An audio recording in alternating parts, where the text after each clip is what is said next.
Hello, please listen to me. It's for your own good. I feel compelled to warn you of the danger that was recently unleashed upon the internet. I don't know how much time left as it is. I feel that he draws near. I like to surf the net, as do most people. Sometimes the internet gets boring, though, and I find myself having nothing better to do than go on the anonymous webcamming site known as Omegle. I'm sure most of you have heard of it, as it is notorious for having those perverts jerking their junk on cam.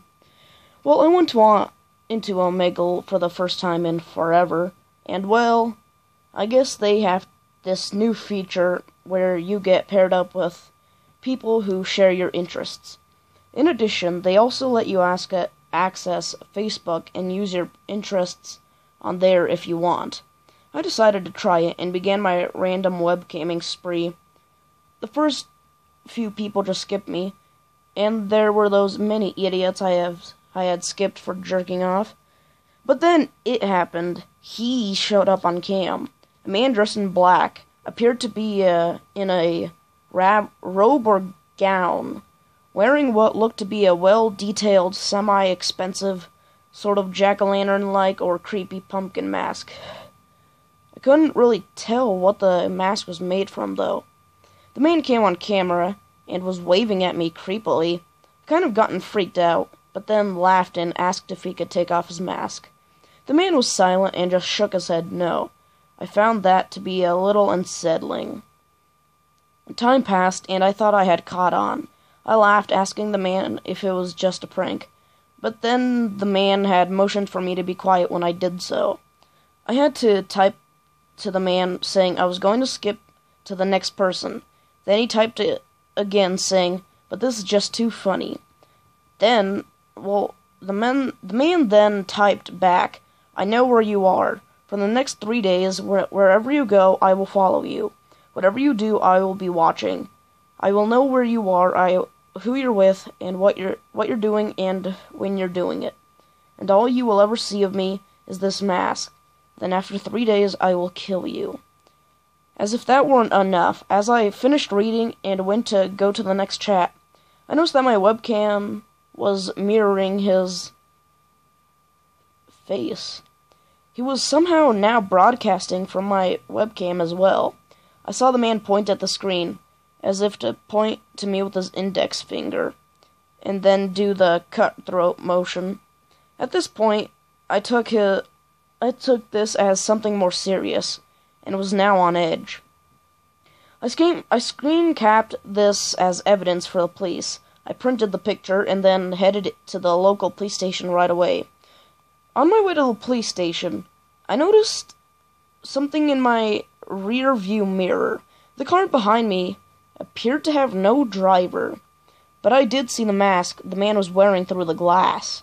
When I arrived at the police station and handed the pictures to the police, they assured me they'd be scouting my area for a man with a mask in the next few days. This made me feel somewhat safe. I decided with them on stakeout. I tried continuing my life as normal. The next day, I went shopping at Walmart because I was getting low on food. I needed to pick up milk, but something very scary happened in Walmart.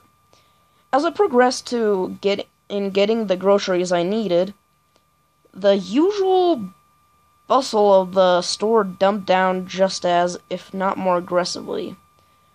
When I got to check it out, I noticed no one was in the store any longer. And in each checkout lane on the counters was a mask just like that man wore. I ran out and hurriedly unlocked my car door, just piling my groceries into the passenger's seat, and sped out of the parking lot. When I got home, I was so freaked out, I just grabbed all the groceries I could and ran into the house, then locked the doors and windows. I needed assurance, so I called the police and asked them if they noticed him around, and thankfully they hadn't. I decided to call it a night early, and went upstairs and got in bed. When I awoke that morning, I was frightened to see that hanging on the hook of my closet door in my bedroom was the mask the man wore. I grabbed the mask, rushed downstairs, grabbed my keys, and rushed off to the police station. I showed them the mask, and they told me to stay at a friend's for the night while they investigate my house. I called my buddy Brad. He always gave me a place when I needed it. So that night, I headed to his place, and we stayed up playing video games while I explained my situation. To my shock, he said he encountered the same man just a day before I did, which would make this his third day. Later that night, when we were asleep, I was awoken to a loud noise coming from Brad's room. Scared, I crept upstairs to check on him. I was horrified at what I saw. Brad was laying on his bed in a pool of blood, with that damn mask laying on his chest. Today, it is my third day. I'm sitting at the police station on Brad's laptop, typing this to warn you all. Beware of the Pumpkin Man. I don't know what will become of me. But if this post gets around and saves many lives as possible, I'm content.